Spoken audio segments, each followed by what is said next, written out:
तमाम सुनने और देखने वालों को खुलूस भरा सलाम। मैं हूं रोहेल खान और आप देख रहे हैं रोहेल वॉइस चैनल। मोहतरम अजीज दोस्तों, बनी इसराइल में दो भाई थे जिनमें एक मुसलमान और दूसरा काफिर था, और थे दोनों दरिया के शिकारी यानी मछलियों का शिकार किया करते थे। काफिर बुत को सजदा करता, मगर जब मछलियों के लिए दरिया में जाल डालता तो इस कदर मछलियां आ जाती कि उनको खींचना मुश्किल हो जाता। मगर मुसलमान के जाल में सिर्फ एक मछली आती और उसी पर सब्र के साथ खुदा का शुक्र अदा करता। इत्तफाकन एक रोज उस मुसलमान की बीवी अपने मकान की छत पर गई तो उसकी नजर काफर की बीवी पर पड़ी, जो जेवर और बेहतरीन लिबास से आरास्ता थी। ये देखकर उस मुसलमान की बीवी के दिल में वसवसा पैदा हो गया कि काश मैं भी ऐसी होती। तो काफर की बीवी बोली, तुम अपने शौहर को आमादा कर ले, या वो भी मेरे शौहर के माबूद यानी बुत की इबादत किया करे ताकि तू भी मेरी तरह मालदार हो जाए। यह सुनकर मुसलमान की बीवी कुछ गमज़दा होकर नीचे आई, और जब उसका शौहर घर आया तो बीवी का हाल देखकर दरियाफ्त किया कि आखिर बात क्या है जिससे तू इस कदर गमज़दा मालूम होती है। उसकी बीवी कहने लगी, बस मियां, या तो मुझे तलाक दे दो या फिर अपने भाई के माबूद की पुरस्तिश अख्तियार करो।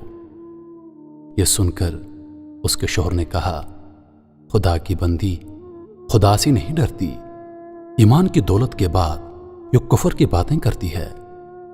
वो औरत बोली, बस अब मुझसे ज्यादा बातें ना बनाओ, मैं नंगी पूजी नहीं रह सकती, जबकि दूसरी औरतों खसूसन तेरे भाई की बीवी को मैं देख रही हूं कि वो जेवरात और उम्दा लिबास से आरास्ता रहती है।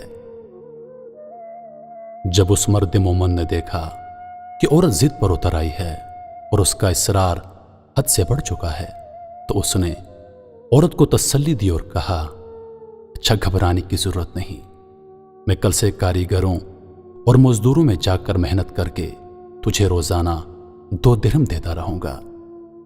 उन 2 दिरहम से तू अपनी हालत दुरुस्त कर लेना। यह सुनकर औरत को कुछ तस्कीन हासिल हुई। सुबह सवेरे वो मर्द मोमन मजदूरी की तलाश में निकला, लेकिन किसी ने उसकी बात ना मानी।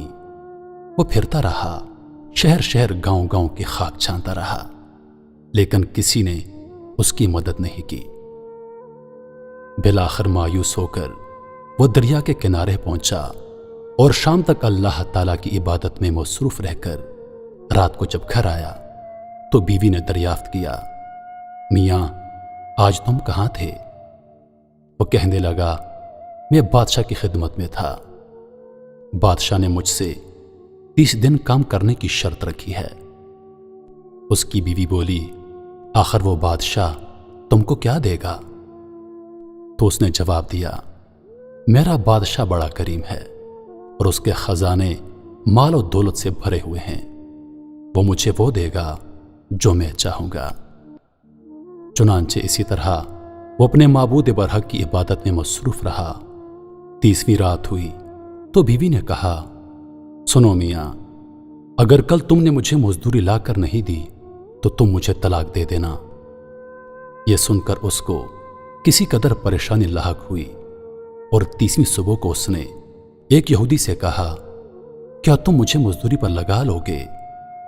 यह सुनकर यहूदी कहने लगा, हां, तुमको मजदूरी मिल जाएगी, लेकिन शर्त यह है कि मेरे पास तुम्हारे खाने पीने का कोई बंदोबस्त नहीं होगा।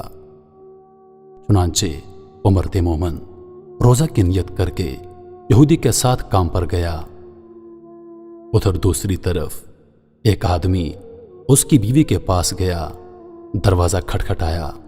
जब उसकी बीवी बाहर निकली तो उस आदमी ने उसकी बीवी को 29 अशरफियां दी और कहा, यह तुम्हारे शौहर की मजदूरी है।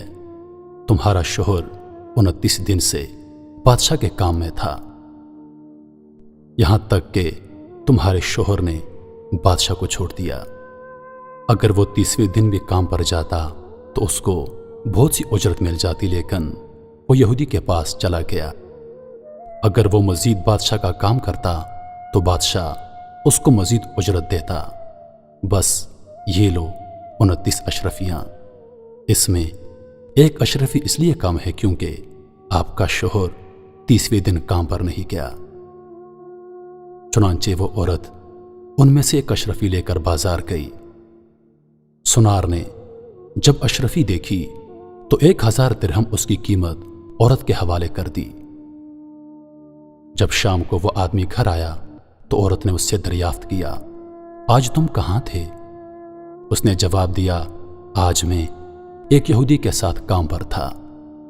اس کی بیوی نے کہا، آخر بادشاہ کی خدمت ترک کر کے تم دوسرے کی خدمت کیوں کرتے ہو؟ پھر اپنے شوہر کو اشرفیوں کا واقعہ سنایا، جس کو سن کر وہ مرد مومن روتے روتے بے ہوش ہو گیا۔ جب اس کو ہوش ہوا تو بیوی سے کہنے لگا، افسوس کہ میں نے بادشاہ دو جہاں کی خدمت کا حق اپنے اوپر لازم نہ کیا۔ اس کے بعد اس آدمی نے عورت کو چھوڑ دیا اور پہاڑوں پر چلا گیا، جہاں خدا کی عبادت میں مصروف رہ کر بقیہ زندگی گزار دی، اور وہیں اس کا انتقال ہو گیا۔ محترم عزیز دوستو، اللہ کے خزانوں میں کوئی کمی نہیں۔ وہ بندے کو اس کی عبادت کا صلہ ضرور دیتا ہے، اگرچہ بعض دفعہ کسی حکمت کی بنا پر اس کے ہاں دیر ہو جاتی ہے، لیکن بہرحال اندھیر پھر بھی نہیں۔ وہ اپنے بندوں کو دیتا ضرور ہے۔ اللہ تعالی ہم سب کو صبر و شکر کے ساتھ رہ کر زندگی گزارنے کی توفیق عطا فرمائے، آمین یا رب العالمین۔ محترم عزیز دوستو، امید کرتا ہوں کہ ویڈیو آپ دوستوں کو پسند آئی ہوگی۔ ویڈیو پسند آ جائے تو لائک اور شیئر ضرور کر دیجیے گا، اور آنے والی ویڈیوز کے لیے ہمارے چینل کو سبسکرائب کر دیں اور ساتھ میں موجود بیل کے آئیکن کو دبا دیں تاکہ ہماری ہر نئی آنے والی ویڈیو سب سے پہلے آپ تک پہنچے۔ مجھے دیجیے اجازت، زندگی رہی تو اگلی بار ایک اور ویڈیو لے کر آپ کی خدمت میں حاضر ہوں گا۔ تب تک کے لیے خدا حافظ۔ اللہ پاک آپ سب کا حافظ و نگہبان۔ ہنستے رہیے اور ہمیشہ مسکراتے رہیے۔